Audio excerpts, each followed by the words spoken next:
A partir de agora, a Rádio Imperial passa a apresentar Nós Servimos, um programa com a produção e direção do Lions Clube Quitandinha. A apresentação, Dr. Paulo Magno.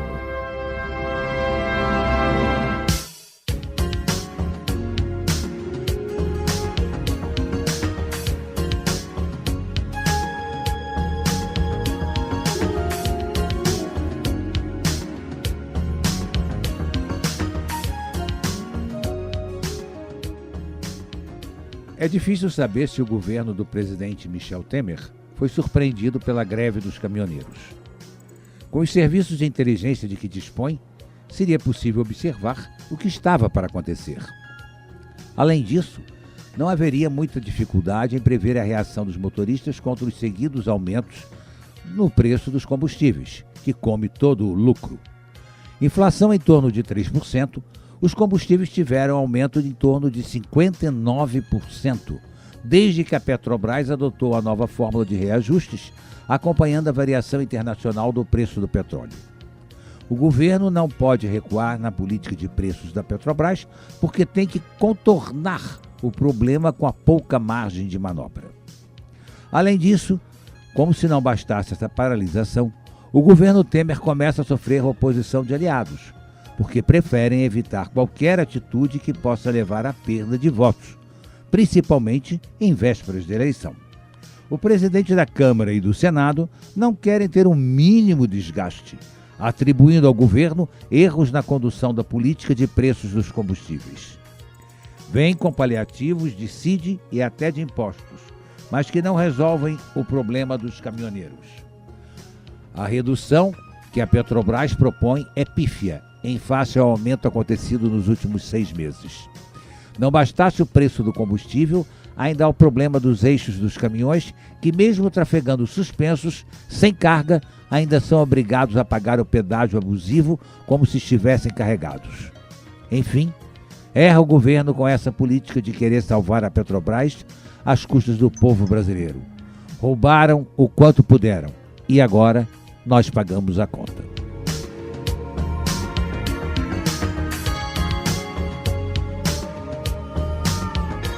Bom dia, ouvintes da nossa Rádio Imperial. Hoje nós vamos bater um papo aqui com o nosso amigo Ramon Pedro de Melo. Ramon Melo, que ninguém sabe, esse Pedro aí foge, né? Bom dia, Ramon. Bom dia, Dr. Paulo Magno. É um prazer estar aqui no programa do Lions e dizer que é uma satisfação enorme também estar falando para os ouvintes da nossa querida Princesinha da Serra, a nossa amada Rádio Imperial. Antes, porém, de eu continuar aqui com a nossa entrevista com o Ramon, eu queria só dizer que a Arte Queiroz estará promovendo uma nova opção para você, um curso de fotografia com matrículas abertas. A Arte Queiroz, ela tem canto, violão, flauta transversa, teclado, violino, guitarra, contrabaixo, bateria, sax, trompete, enfim, teatro, desenho artístico, balé, uma série de atividades, Muay Thai. Ela fica ali na rua Ível Naliato, 27, Fundos Cascatinha. O telefone é 2235-2060.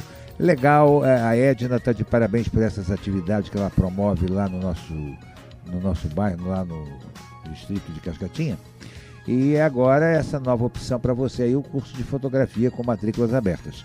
Vamos prestigiar aí, porque depois a gente reclama que na cidade não acontece nada, né? Tá legal? Um abraço aí, Edna, e feliz sucesso aí nessa nova empreitada. Ô, Ramon, essa conta é nossa? Ô, doutor Paulo, Tira o doutor.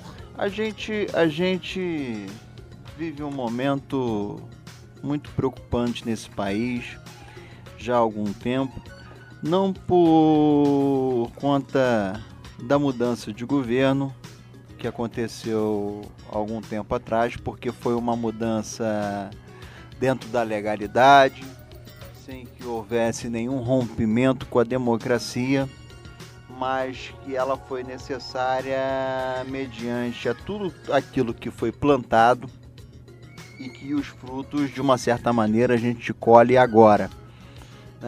O governo do Partido dos Trabalhadores, que administrou esse país durante 13 anos, fez um desserviço à nação com políticas completamente equivocadas e a gente, naturalmente, paga uma conta que, em tese, não é nossa.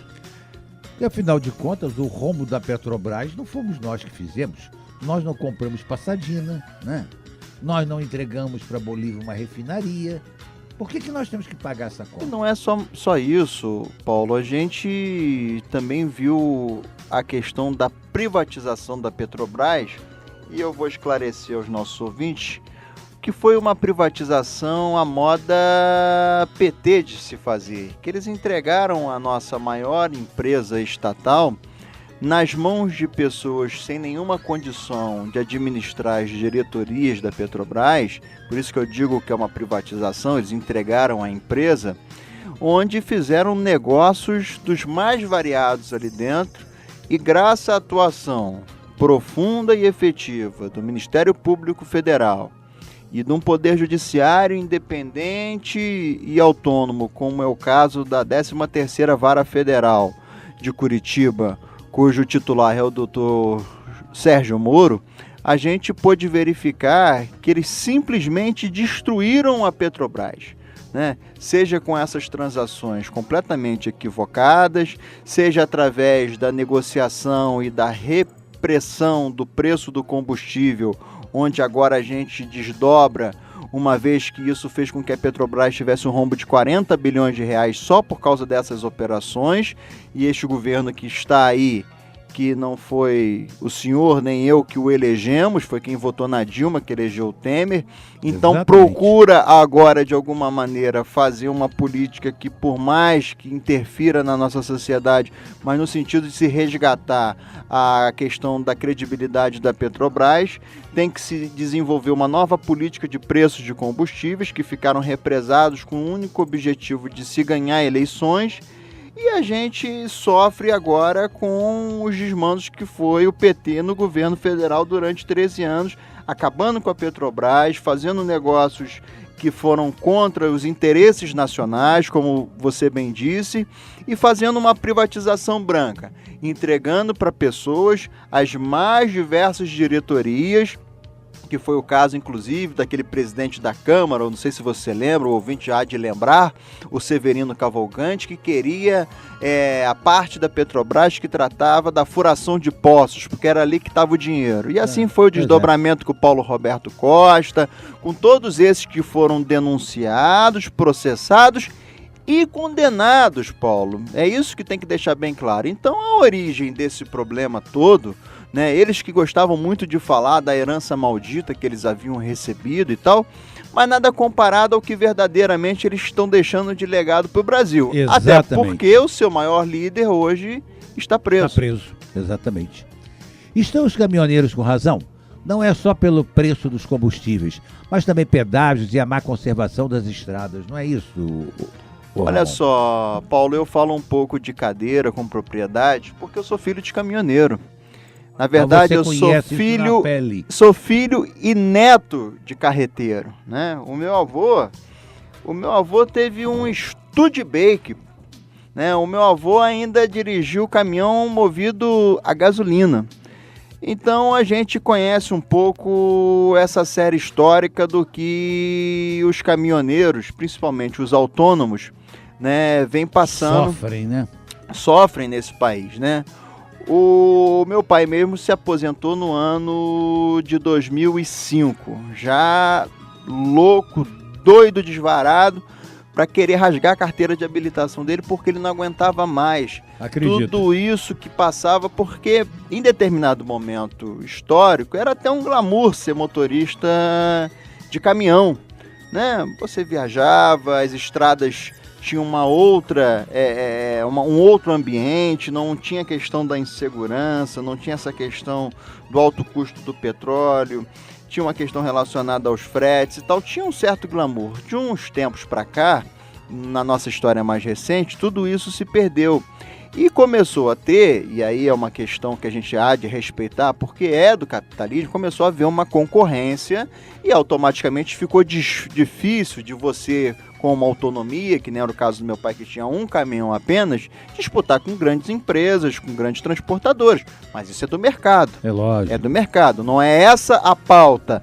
A pauta exatamente é o que hoje aqueles que continuam e que demandam situações que precisam ter um olhar mais generoso no sentido de se resolver. Não tem como, né, um país que infelizmente deixou de lado as ferrovias. Perfeitamente, isso foi o grande mal desse país. Erro.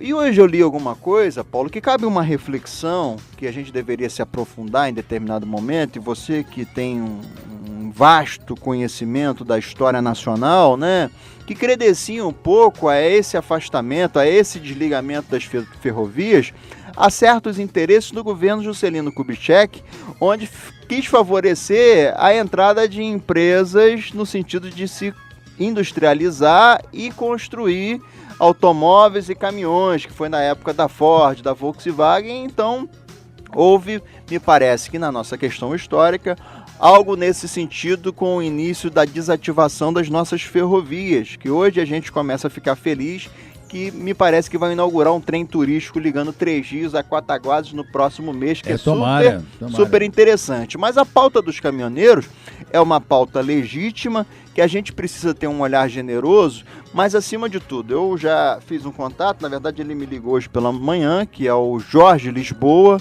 que é uma liderança dos caminhoneiros aqui da região serrana. Eu vou estar com ele no posto Capivari à noite e vou inclusive cumprimentá-lo, Paulo, por causa do exemplo que o movimento vem dando para a sociedade.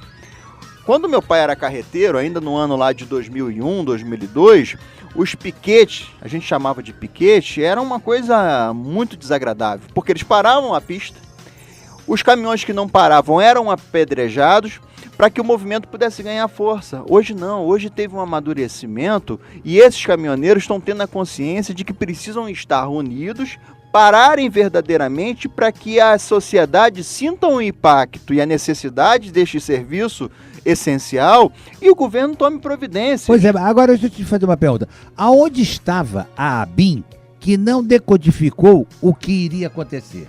Se o governo não tem fonte de informação, tem governo? Olha, Paulo, a gente vive um momento muito difícil na vida nacional, né, onde a gente automaticamente não vê mais nas instituições a credibilidade necessária. Então, do ponto de vista do governo federal e das outras instâncias de poder, se tratando de legislativo e executivo, a ineficiência é uma coisa que nos surpreende a cada dia, né? Não tem a capacidade de visualizar algo que vai acontecer nas próximas horas, nos próximos dias. É impressionante. Esse monitoramento, você credencia a BIM, mas o próprio governo, dentro do próprio Ministério dos Transportes, num diálogo que deveria ter mantido aberto com a classe dos caminhoneiros, né, verificando que esse desdobramento, se de fato acontecesse como aconteceu, iria interferir na vida de todos os brasileiros e brasileiras, deveria ter uma ação mais efetiva no sentido de se negociar. E não agora, você veja, quer retirar a CID, não, né? Isso não... E aí quer onerar um empresariado, entendeu? Aí a proposta é, de repente, reduzir... Eles não querem perder dinheiro, a verdade é essa, né? Querem que a gente perca o nosso, mas eles não podem dar uma cota de sacrifício nenhum, porque as mordomias deles têm que continuar existindo. Realmente a gente fica, às vezes, decepcionado com o nosso país. Não dão um exemplo. Tá não bom. dão um exemplo, Paulo. A gente precisava, e a gente, né, a gente que eu digo é a gente cidadão, população, verificar nos nossos governantes exatamente o que você está dizendo, que eles pudessem dar o exemplo de encortar na própria carne. E aí, é importante dizer, em todos os poderes, pois é, executivo, legislativo e judiciário. Exatamente. E nos órgãos, outros órgãos de auxílio à justiça, o próprio Ministério Público, os tribunais de contas. Exato. Isso seria necessário para começar a dar um exemplo e provocar reformas que são necessárias para o país. A reforma da Previdência é necessária, a reforma trabalhista é necessária, mas que vão provocar um sacrifício para a nossa sociedade, mas a partir do exemplo que eles poderiam dar, retirando seus benefícios e privilégios. Perfeito, perfeitamente. Concordo. Não dá para uma pessoa que exerce uma atividade pública receber um auxílio moradia e ter uma casa no mesmo município. Exato, exato. E não pode também nós ficarmos sustentando uma ex-presidente fazendo viagens internacionais às nossas custas e nós pagando a conta.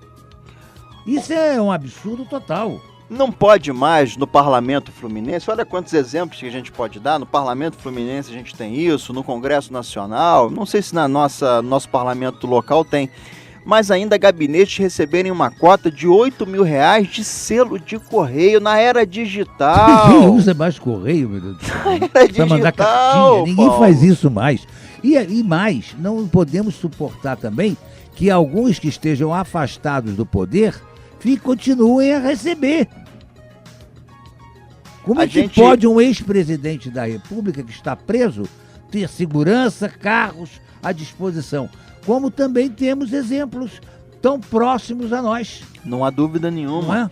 Por mais que haja, e aí você é advogado, eu sou advogado, por mais que haja até um fundo de legalidade, mas a gente sabe que o julgamento no Poder Judiciário, ele permeia pela questão da legalidade. Sim, em determinadas situações tem que se haver a presunção de inocência, tem que se ver, né, a conjuntura total da situação, mas tem determinadas situações que não podem ser continuadas. Essa questão do recebimento de benefícios, que nem o caso dos deputados lá da Assembleia Legislativa que estão presos, todos recebendo, onerando os cofres, os assessores nos gabinetes sem ter o que fazer. Pois é, porque se o deputado não está lá para relatar uma matéria, não tem necessidade de um assessor estar lá para... Se ele não está no plenário, não tem necessidade de um assessor estar lá servindo. Exatamente. Então, é o caso do presidente da República. Nem tudo que é legal é moral. Deveria ser, mas não é. Vamos mudar de um para o outro. A juíza Gabriela Hart, substituta do juiz federal Sérgio Moro, na 13ª Vara Federal de Curitiba, expediram na quinta-feira retrasada o mandato de prisão para o José Dirceu começar a cumprir a pena de 30 anos, 9 meses e 10 dias de prisão na Operação Lava Jato. Mais cedo, o Tribunal Regional Federal da 4ª Região negou um recurso decisivo do petista e abriu caminho para Dirceu ser preso. Como é que você vê isso? Eu vejo como uma das poucas boas notícias que a gente ainda tem nesse país, quando a gente... Fala de justiça, né?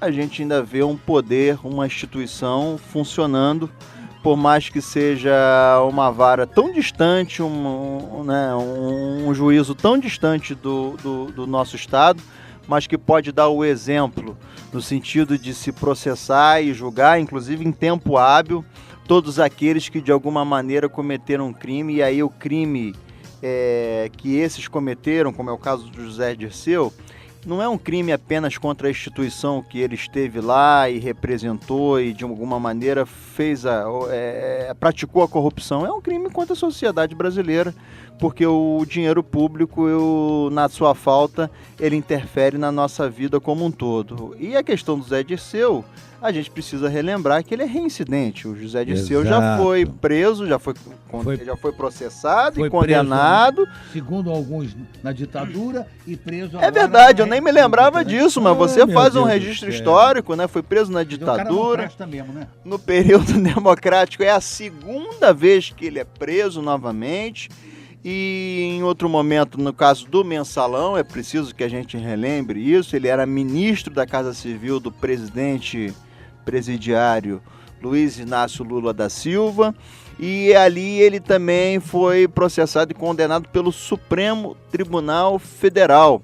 E naquela época, Paulo, diferentemente dessa situação de hoje, onde ele novamente foi preso, ele ainda tinha uma boa claque que gritava que o Dirceu era guerreiro do povo brasileiro. Eu me livre. Hoje isso se perdeu um pouco, graças ao nosso bom Deus, algumas pessoas se conscientizaram, e o José Dirceu retoma, né, o cárcere e poderia prestar um grande serviço para a sociedade se ele pudesse utilizar também do Instituto da Delação Premiada e abrir a sua boca no sentido de esclarecer muita coisa que ainda esse país precisa descortinar para a gente poder viver novos momentos na vida nacional. Verdade. Ramon, o ex-ministro da Fazenda, Antônio Palocci, recorreu novamente ao Supremo Tribunal Federal para tentar sair da prisão preventiva, onde está desde setembro de 2016 em razão da Operação Lava Jato também. O pedido, que passará pela análise do ministro Edson Fachin, afirma que não existem motivos para a manutenção da prisão de Palocci, que depois de encarcerado, foi condenado em primeira instância pelo juiz Sérgio Moro, da 13ª Vara Criminal de Curitiba. Como é que você analisa essa prisão do ex-ministro Palocci? Paulo, a gente tem constantemente estabelecido conversas e diálogos, nós que somos do círculo jurídico, no entendimento de se avaliar essas prisões, que muitas delas são prisões preventivas, para que o réu talvez não tenha a possibilidade de destruir provas ou de poder interferir no processo. Exato. Eu discordo daqueles, uma corrente minoritária, que acham que a prisão ela é no sentido de provocar com que as pessoas que estão lá presas, evidentemente, façam as delações. Porque eu não passei, garanto a você que não irei passar, você da mesma forma, mas o cárcere realmente deve ser uma vida indigna, mas nada mais é do que a consequência dos seus atos, o cerceamento de liberdade.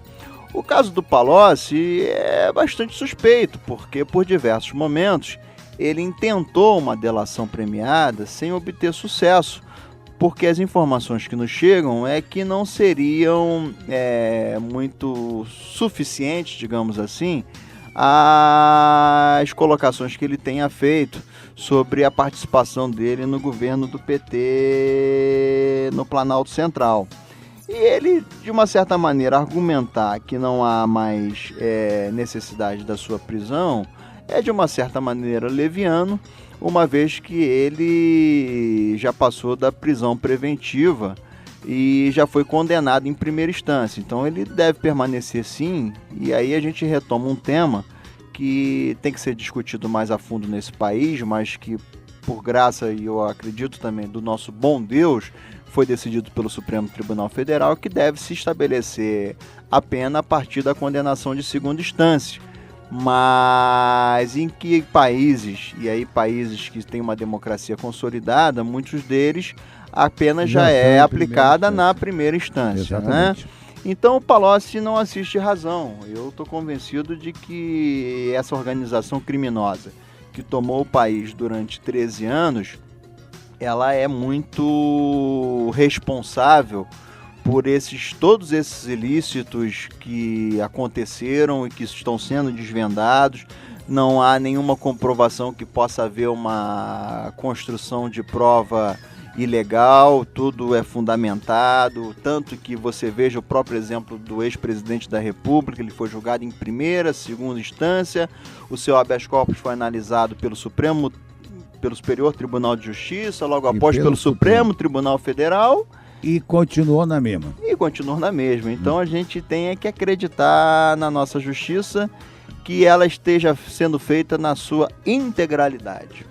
Ô Ramon, de acordo com a denúncia, o Mensalão Tucano teria desviado recursos, nós falamos aí em Mensalão, você tocou nesse assunto, do Zé Dirceu, mas o Mensalão Tucano teria desviado recursos para a campanha eleitoral de Azeredo, que concorria à reeleição ao governo do estado em 1998.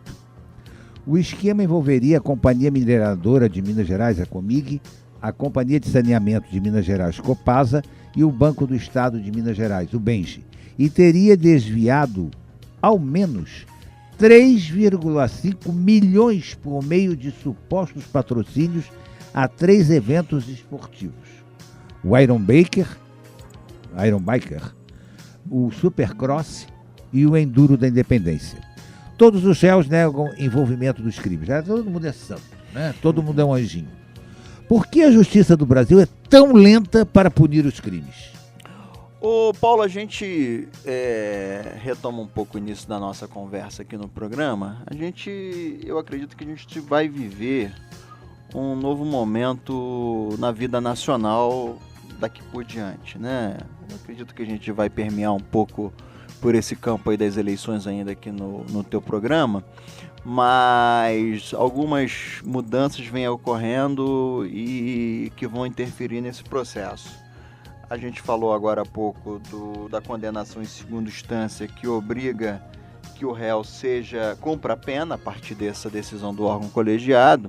E tem um outro fator recentíssimo, que é a questão do foro por prerrogativa de função, é o famoso foro privilegiado, que em determinado momento, e essa foi uma estratégia do ex-governador de Minas, hoje presidiário, o tucano Eduardo Azeredo, quando ele renunciou ao seu mandato na Câmara Federal, para que pudesse o processo voltar para a primeira instância. Para fugir, né? Para fugir exatamente da sua condenação, que já estava na iminência de acontecer, e na expectativa de que nunca acontecesse o entendimento de que que deveria cumprir a pena após a condenação em segunda instância. Foi nessa que ele se deu mal, né? Então eu acho que agora, a partir desse instante, será mais célere esses procedimentos, pelo menos a gente espera. A gente sabe das dificuldades que passa o nosso poder judiciário, mediante inclusive a burocracia dos nossos códigos, das nossas leis processuais, né, e da morosidade que existe natural do próprio judiciário. Mas o caso do Eduardo Azeredo é um caso emblemático. E a gente chega até, nós que somos humanos e temos, né, o cristianismo como referência, né, até se sensibilizar um pouco. No caso do Dirceu, mas do Eduardo Azeredo mais ainda, né, apesar do Dirceu também ser mineiro, né, mas de ver uma figura como aquela, que deve ser um avô, né, quem sabe até bisavô, aquela cara, né, bastante contrita, um mineiro lá do interior, né, sendo preso. Mas é a vida, é a consequência dos nossos atos. E afinal de contas, eu pelo menos, e acredito que você também, não temos bandidos de estimação. Não temos. Você tocou num ponto fundamental e acho que isso é um exemplo para aqueles... Veja bem, Paulo, eu vi essa frase no Facebook e eu até queria reproduzi-la e acabei perdendo a oportunidade, que é exatamente o seguinte: cadê aqueles... né? E a gente que tem aqui uma posição mais conservadora, tradicional, não temos nenhum alinhamento com a esquerda, cadê aqueles que estão ao nosso lado pedindo que o Eduardo Azeredo seja julgado pelo povo mineiro? Ah, pois é. Não há ninguém, porque a gente acredita na democracia, acredita na justiça desse país. Exatamente isso, né? É o que eu sempre costumo dizer. Nós não temos bandido de estimação. Eu votei no Aécio e quero vê-lo preso. Sim. Né? Sim. Eu acho que isso porque ficou comprovado o banditismo. Então tem que ser preso igualzinho a qualquer outro. Não é porque eu tenha votado nele que eu vou me... Não, coitado, nada disso. Tem que pagar como qualquer um outro. Como o Lula tem que pagar, como a Dilma tem que pagar, como todos Zé Dirceu, Genuíno e todos os outros têm que pagar. Concordo com você, em gênero, número e grau. Vamos fazer um intervalozinho para faturar e a gente volta já já. Estamos apresentando Nós Servimos, um programa do Lions Clube Quitandinha e a apresentação de Dr. Paulo Magno.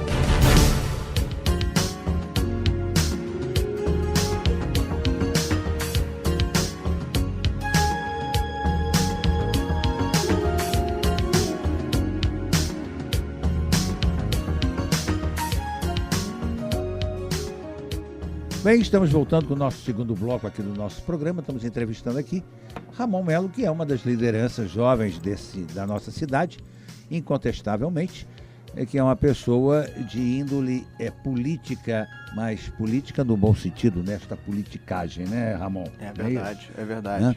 Os protestos de caminhoneiros contra tributos no diesel, que elevam os custos para a categoria, entram no terceiro dia, estão estão entrando aí pelo 4º, 5º dia, ameaçando o abastecimento em combustíveis e em postos, aeroportos e levando até mesmo a Agência Nacional de Petróleo, Gás Natural e Biocombustíveis a flexibilizar a mistura do biodiesel para grandes consumidores no Rio de Janeiro.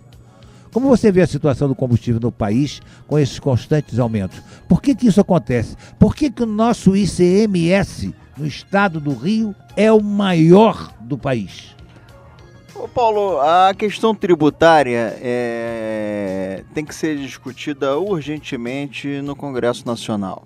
Não passa nem pelas casas legislativas, apesar de terem competência para legislar sobre impostos. Mas a gente precisa de ter uma discussão muito maior, muito mais profunda, com densidade, que eu não acho que seja com esse Congresso Nacional que está aí, com esses deputados Também que aí concordo com você, estejam. Acho que esse Congresso é viciado e ilegítimo. É verdade. E eu penso que a gente tem que rediscutir isso, porque nós temos, e não é um tema que toca a sociedade, mas a sua discussão não é uma coisa atrativa para a sociedade.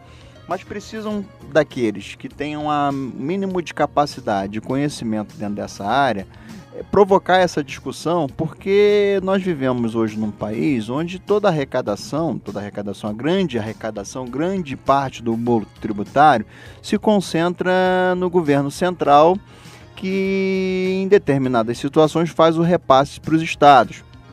E no caso do ICMS, existe uma guerra fiscal controlada pelo Conselho Nacional de Secretários de Fazenda dos estados, que faz um pouco a regulamentação dessa guerra fiscal e institui parâmetros no sentido de se regular o ICMS. O estado do Rio de Janeiro vive uma crise profunda de pires na mão, de pires na mão, que foi provocada pela péssima gestão que aconteceu nos últimos anos, que levou o Estado à falência. Então eu não consigo te afirmar, por mais que a gente tenha uma atuação, e me permita falar um pouco de cadeira sobre esse assunto também, porque eu sou assessor de um deputado estadual, o deputado Luiz Paulo, que é presidente da Comissão de Tributação da Assembleia Legislativa. E eu presto assessoria ao parlamentar nesta comissão. Então a gente entende que essa questão tributária ela precisa ser discutida, mas não consigo afirmar para os nossos queridos ouvintes da Rádio Imperial que ela vai ser discutida do ponto de vista de haver benefícios para a nossa população. Muito pelo contrário, o que a gente precisa de verificar é que em havendo um rombo, e o orçamento está sendo discutido na Assembleia, de 5 bilhões de reais no Estado, não dá para a gente dizer que vai haver uma reforma com redução de impostos. A gente precisa de haver uma discussão do ponto de vista de uma reforma tributária para melhor se distribuir os impostos que hoje são arrecadados, mas que também não haja aumento de impostos, porque ninguém suporta, ninguém aguenta mais, para que haja os serviços públicos com mais qualidade. No caso do ICMS, tem um assunto que talvez demandaria aqui um programa inteiro, que a gente deveria tratar, e a gente discute muito isso na Assembleia Legislativa, que é a questão da isenção fiscal que o governo do Estado concedeu a diversas empresas. Agora nós pagamos a conta. E nós estamos pagando uma conta que é o tema que a gente está discutindo aqui, que não é nossa. E muitos desses benefícios fiscais, né, que o benefício fiscal, para o teu ouvinte entender, né, é uma renúncia de imposto que a empresa deixa de pagar para que ela possa se constituir dentro do Estado, dentro do município, para gerar determinados empregos, fazer investimentos de tal monta, mas que não acontece. E muito pelo contrário, no estado do Rio de Janeiro foi comprovado, inclusive, que joalherias receberam benefícios fiscais e que, na verdade, o ex-governador presidiário Sérgio Cabral utilizava aquilo para comprar joias para sua queridíssima esposa, que também está em prisão domiciliar. Mas a gente tem que abrir essa caixa preta, a gente não consegue, eu aqui tenho que me penitenciar, né, e também junto o mandato do deputado Luiz Paulo, que a gente está no campo da oposição, a gente não consegue abrir a caixa preta, por mais que tenha legislação obrigando, e o governador trata de fazer cada vez mais benefícios fiscais através de decreto, por mais que ele tenha um plano de recuperação fiscal que o proíba de fazer, ele faz, e a gente constantemente ingressa na justiça contra essa arbitrariedade, Esse governo é uma tristeza. mas prejudicando a população fluminense. Exatamente. Porque quando você abre mão do ICMS, você está abrindo mão do financiamento dos serviços públicos. E aí você não entende o porquê que a segurança está um caos, a saúde é outro, Pois é, e a porque educação. eles estão fazendo gentileza com o chapéu dos outros, porque o dinheiro que arrecada não é do governador, é do Estado do Rio de Janeiro, Sem dúvidas. que deixa de ter essa verba. Olha, realmente a gente não sabe mais o que vai fazer. Ramon, o Comitê dos Direitos Humanos da ONU rejeitou o pedido do ex-presidente Luiz Inácio Lula da Silva para que seja solto no Brasil, como parte de medidas cautelares solicitadas por seus advogados. Você acha que esse pedido seria aceito pela ONU? Não seria uma ingerência direta em decisões do judiciário brasileiro? Foi na verdade uma decisão correta, pertinente, do Comitê de Direitos Humanos da ONU, que de fato há uma questão de soberania Que seria uma interferência, né? Não há dúvida, né? Diferentemente de casos que nós vemos com frequência, que nem a situação na Venezuela. Mas por que eles não estão preocupados com a Venezuela, né? Muito pelo contrário, esse partido que foi até a ONU requerer que houvesse essa interferência Defende, né? é aliado. É aliado, é. Desse governo, aí sim, Que de Maduro já caiu de podre. Perfeitamente. Então, quer dizer, não acho que tenha sido uma decisão incoerente, não. Pelo contrário, eu acho que o comitê, com muita propriedade, decidiu no sentido de se manter, né, a questão relacionada ao processo do ex-presidente Lula dentro dos parâmetros da nossa brasilidade, e aqui cabe a gente dizer e decidir da forma que a nossa legislação penal determina. E ele permanecerá preso, e permanecerá preso por um bom tempo, porque é o que determina a decisão do Judiciário Federal. Ô Ramon, como é que você vê o pedido de privatização das distribuidoras da Eletrobras para os estados do Acre, Rondônia, Amazonas, Roraima, Alagoas e Piauí? Você é a favor dessas privatizações? Paulo, eu estou convencido que o Estado não deve ser nem mínimo nem máximo, o Estado deve ser necessário. A gente precisa de ter foco e de poder entender que tem determinadas situações que devem estar sob o controle estatal, mas tem outras que não dá mais para a gente poder controlar porque não dá certo. O exemplo da Vale do Rio Doce talvez seja um dos exemplos mais clássicos que nós temos no país, ainda no governo do presidente Fernando Henrique Cardoso, que foi privatizada e hoje rende ao país, do ponto de vista de impostos, muito mais do que ela rendia de produtividade na época que ela era estatal.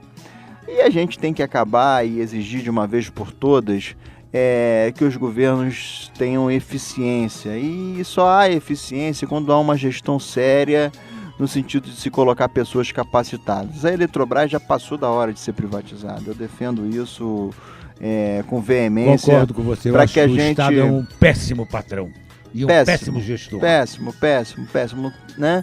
E no caso da Eletrobras, eu não vejo a necessidade de ficar sobre a guarida do governo federal, que não tem... Para isso tem as agências reguladoras, né? Eu acho que aí sim, a gente tem que cobrar, e cabe principalmente ao Congresso Nacional, que sabatina lá os indicados para serem, no caso das agências reguladoras, salvo engano, também tem a nomenclatura de conselheiro. Aqui no estado são conselheiros, não recordo no âmbito federal, mas devem ser conselheiros, não sei se tem nome de ministro, mas para que possa cada vez mais acabar com a indicação política e terem lá pessoas independentes no sentido de se fiscalizar com eficiência os serviços públicos concedidos. O que a gente não pode, e aí você toca num assunto com muita pertinência, é ter a agência reguladora, por exemplo, da área de transporte.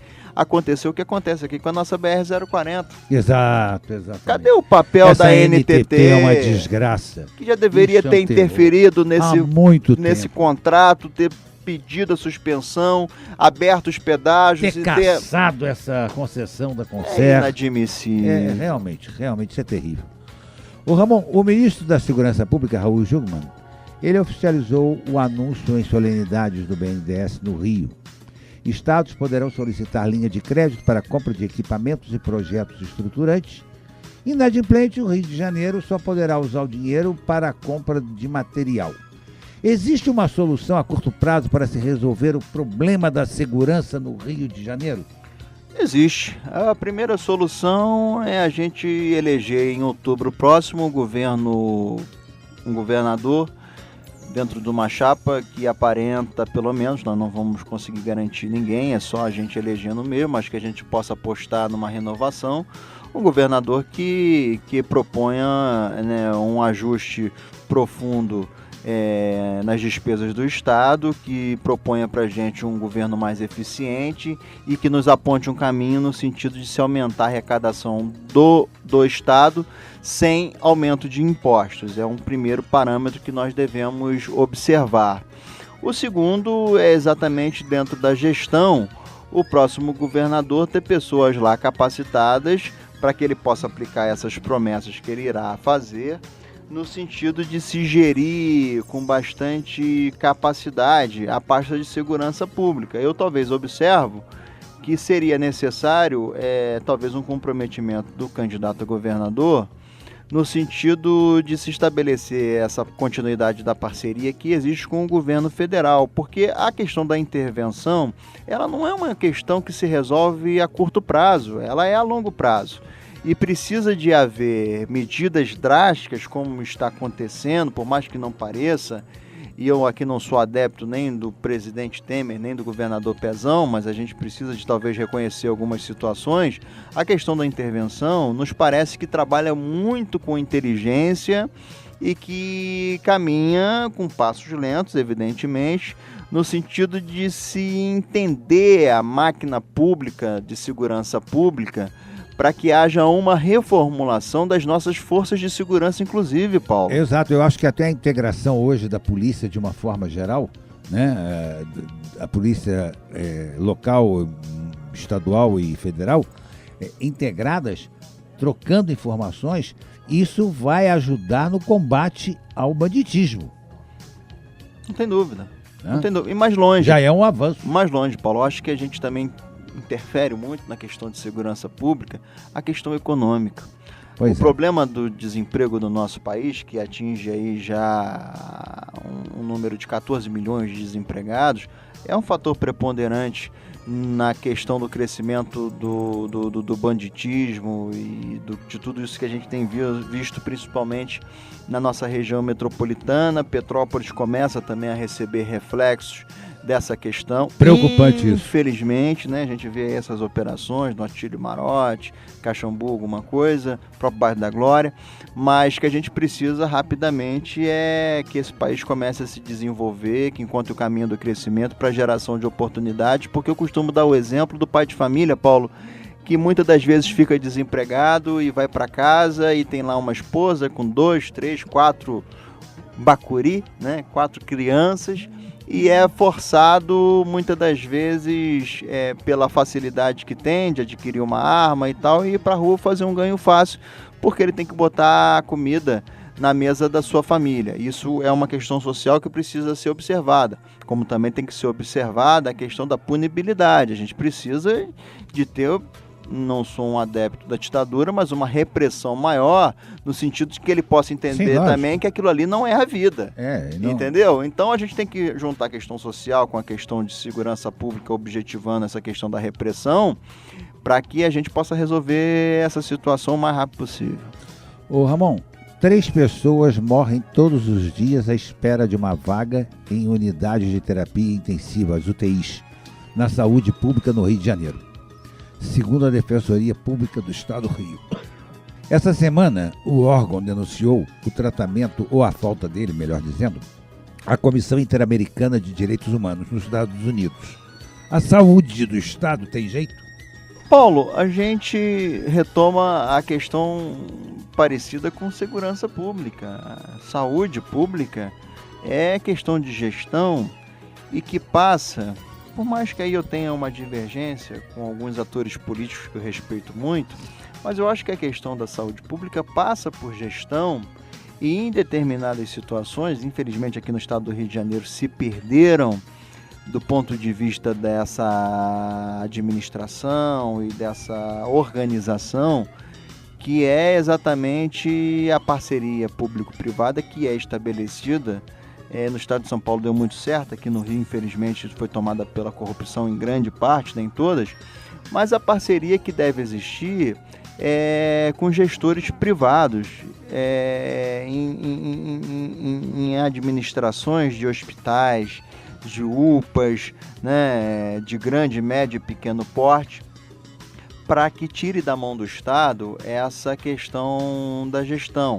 Essa máquina pública ela precisa ser enxugada, e aí a gente desdobra numa questão de orçamento, que interfere muito nos governos, que já estão estourados os seus mínimos constitucionais com gasto de pessoal, mas a gente precisa estabelecer um diálogo franco, e acho que o próximo governador deveria propor isso também, que são com as OCIPs, as organizações sociais decentes, honestas, que possam administrar os recursos do Estado, mas estabelecendo mão de obra privada e fazendo uma gestão mais eficiente dos hospitais. Nós temos isso, mas de forma muito ruim no estado do Rio de Janeiro, porque não utilizam, talvez, as instituições com grande credibilidade. Eu cito aqui o exemplo da Associação Congregação de Santa Catarina, que administra o Hospital Hospital de Ortopedia, cujo nome é Dona Lindu, em Paraíba do Sul. Ali você vê com eficiência um serviço de saúde pública. E que isso deveria se desdobrar no Estado. O problema é que montaram um sistema que está eivado de corrupção. A questão da saúde pública, esse é o grande problema, né? Eu repito, Paulo, claro que tem determinadas situações que não tem como sair da mão do Estado, alguns postos e tal. Mas a sua grande maioria, eu defendo que deveria se estabelecer mais parcerias, passando para... Muitos aqui não vão concordar comigo, mas eu defendo essa tese, que administrações de hospitais devem ser feitas pela iniciativa privada, porque a questão da saúde é gestão também. Um gestor que tenha sensibilidade, instituições que compreendam que não é normal uma pessoa estar numa maca, num corredor de hospital, à beira da morte. Então, por isso que eu acho que se une gestão com eficiência, com administração, que o Estado não tem condições de reunir tudo isso e passa para a iniciativa privada administrar esses recursos. Eu concordo plenamente com você, como eu também acho que a educação é mais barato você dar uma bolsa de estudo do que você sustentar um aluno na rede pública. Eu sempre defendi essa tese, mas deixa para lá. O governo cortou em 41% a verba destinada ao Laboratório Nacional de Computação Científica, o nosso LNCC, localizado aqui na nossa cidade, onde está instalado o supercomputador. O maior computador da América do Sul corre o risco de parar de funcionar, Ramon? É isso que a gente tem lido, e você traz esse tema também aqui para nossa conversa. Tão perto da gente, né? Diz respeito a nós. Infelizmente, Petrópolis só tem aparecido no cenário nacional com notícias catastróficas. Ou então policiais. Notícias extremamente desagradáveis para os petropolitanos, Paulo. Infelizmente, um governo que não pensa em tecnologia, em desenvolvimento, em informação, não é um governo capaz de pensar no futuro do país. Essa questão é uma questão que vem desde o governo da ex-presidente Dilma, que colocou inclusive um ministro que era muito ligado aqui na cidade, o ministro de Ciência e Tecnologia, que eu não me recordo o nome dele aqui de pronto, mas que teve no mesmo caminho de reduzir o custeio desse supercomputador do Laboratório Nacional de Computação Científica, né, dentro dessa área. E agora o governo do presidente Temer, do MDB, vai no mesmo caminho. Não vejo com bons olhos isso, é um desserviço à nação, não tem investimento em tecnologia, da tecnologia da informação, da própria tecnologia no sentido de se ampliar os conhecimentos do mundo e da era digital que a gente vive. É lamentável enquanto a gente volta ao início da nossa conversa, que determinadas áreas que deveriam ser cortadas não há determinada atenção. Exato. Em 10 anos, o dinheiro para a segurança do Rio dobrou. Por que a violência aumentou? A violência aumentou por causa da péssima gestão que foi instalada nesse estado, pela crise econômica que se instalou no estado do Rio de Janeiro. A gente chega próximo aí de 1 milhão de desempregados, está na faixa de 800 mil desempregados. Piorou porque tem que se fazer uma reavaliação e aí quando eu digo reavaliação é do comando das nossas forças de segurança. Eu não aqui credencio a crise a quem está na ponta, aos nossos bravos soldados que estão diariamente nas ruas. A gente tem que abrir uma caixa preta, respeitosamente eu digo, mas tem que se abrir uma caixa preta dentro da cúpula das forças de segurança. Eu espero que a intervenção federal possa prestar esse serviço do estado do Rio de Janeiro. As UPPs aumentaram o efetivo de policiais. Faltou planejamento? O que faltou na criação dessas UPPs?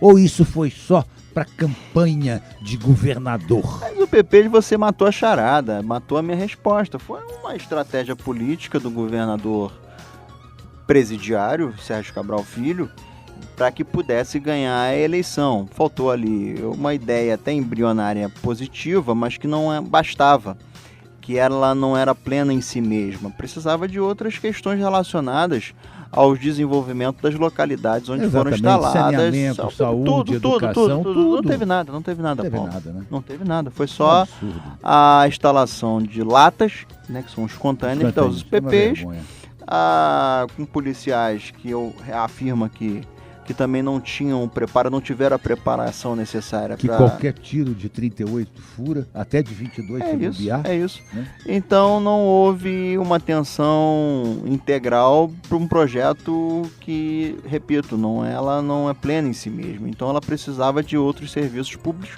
que nenhuma comunidade teve. Infelizmente vai haver o desmonte desse projeto que já está acontecendo e talvez até com grande necessidade, porque o custo é muito alto. Tá bom, agora eu vou te fazer uma perguntinha e eu gostaria que você, na medida do possível, desse a sua opinião.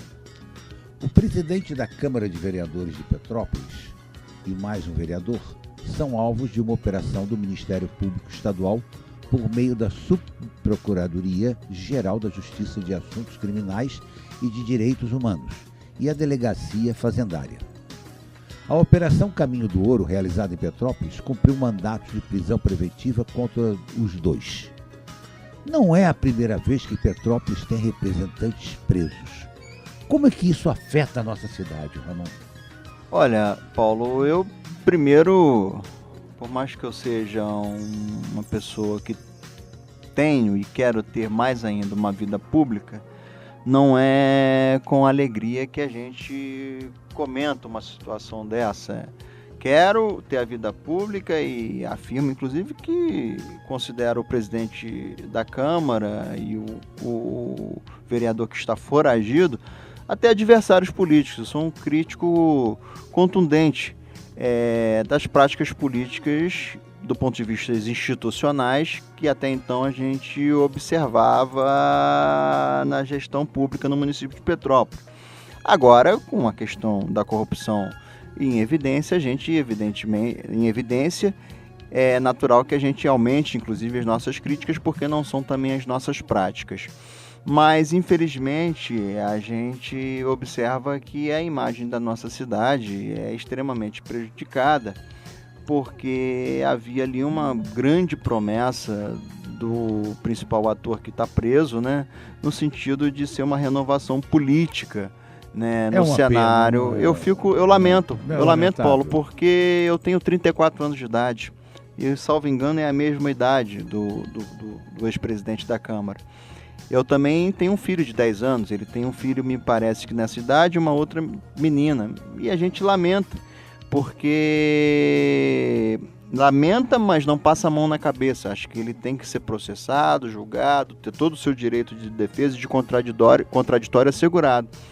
Mas que, de uma certa maneira, levou a nossa cidade para uma mídia nacional. Mais uma vez negativa, né? Extremamente negativa, ao encontrar na banheira dinheiro, na banheira de normatização de dinheiro. E isso faz com que a nossa cidade tem assim um esvaziamento econômico, seja por causa do turismo, que é o principal indutor da economia, porque a gente vive aqui problemas seríssimos, né, relacionados à questão de outros temas da administração, mas que ao invés da gente ter, por exemplo, num programa da Globo News, né, a questão de venda da nossa cidade com todo o seu glamour, com toda a sua história, não, a gente tem lá num programa de destaque, de um jornalista inclusive muito conceituado, que merece toda a nossa deferência, que é o Fernando Gabeira, mas vê a cidade sendo destacada por situações que a gente talvez não imaginasse que estivesse tão perto, né, Paulo? Verdade, que a gente vê muito na vida nacional, até no nosso estado,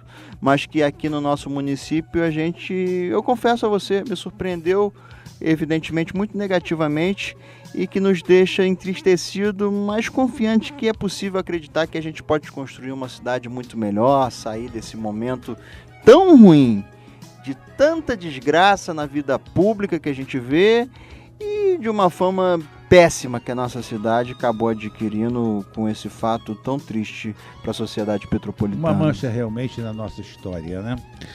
Ramon, infelizmente nosso programa está chegando ao fim. Uma hora passa rápido. Rapidinho. Né? Ainda mais quando a gente tem aqui uma pessoa que sabe colocar as coisas, um líder por natureza. Obrigado. Que está aí, né? E a gente tem a certeza de que você terá um futuro muito brilhante. Eu desejo para você sucesso na sua alavancada, seja ela qual for, porque a gente tem certeza de que você, representando a nossa cidade, seria realmente uma pessoa em defesa de Petrópolis acima de tudo. Gostaria de deixar nossos microfones para a sua despedida. Paulo, eu agradeço muito a oportunidade de estar aqui hoje com você, de estar falando com os ouvintes da nossa querida e amada Rádio Imperial, deixar uma mensagem de muito otimismo para a população de Petrópolis.